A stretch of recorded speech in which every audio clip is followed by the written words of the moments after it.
Welcome to Old Testament in a Year. Day 340. Hosea 3.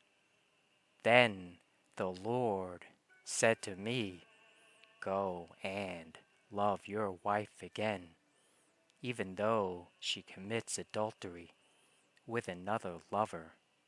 This will illustrate that the Lord still loves Israel, even though the people have turned to other gods and love to worship them.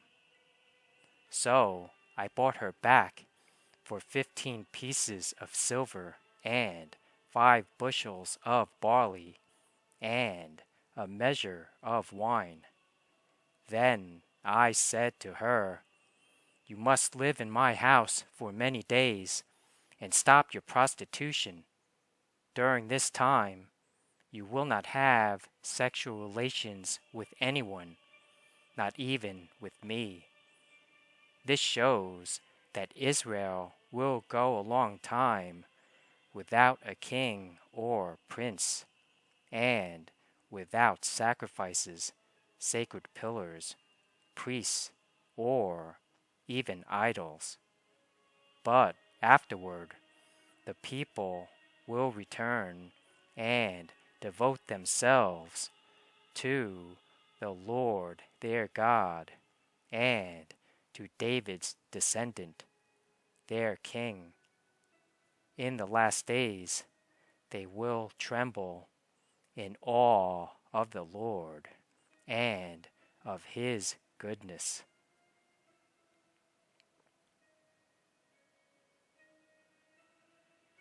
Hosea 4. Hear the word of the Lord, O people of Israel. The Lord has brought charges against you, saying, There is no faithfulness, no kindness, no knowledge of God in your land. You make vows and break them.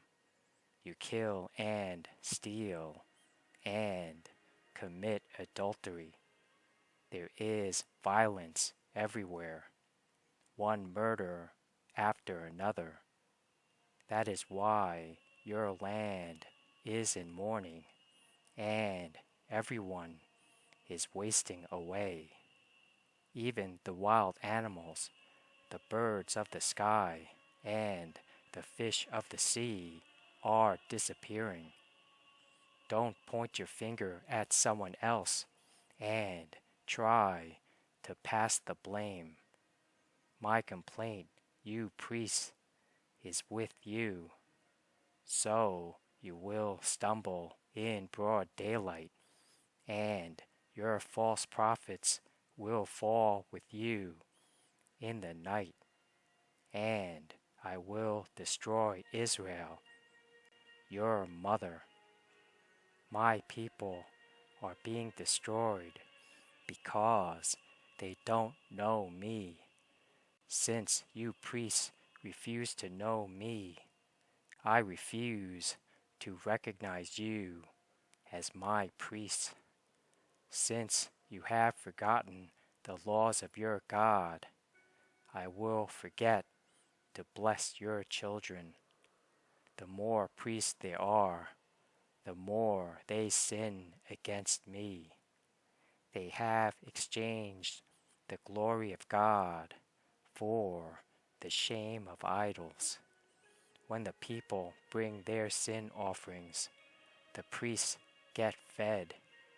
So the priests are glad when the people sin. And what the priests do, the people also do.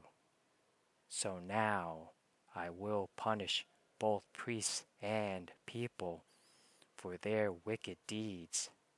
They will eat and still be hungry.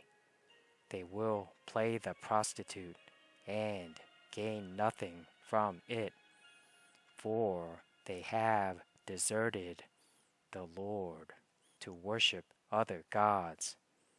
Wine has robbed my people of their understanding, They ask a piece of wood for advice.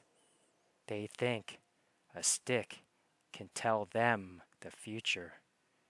Longing after idols has made them foolish. They have played the prostitute, serving other gods and deserting their God. They offer sacrifices to idols on the mountain tops.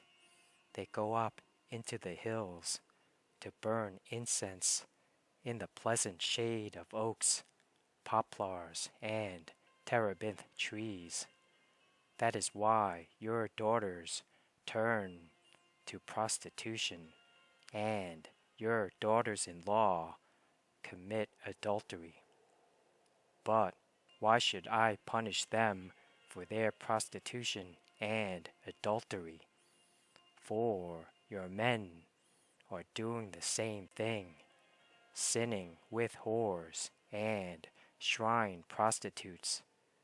O foolish people, you refuse to understand, so you will be destroyed.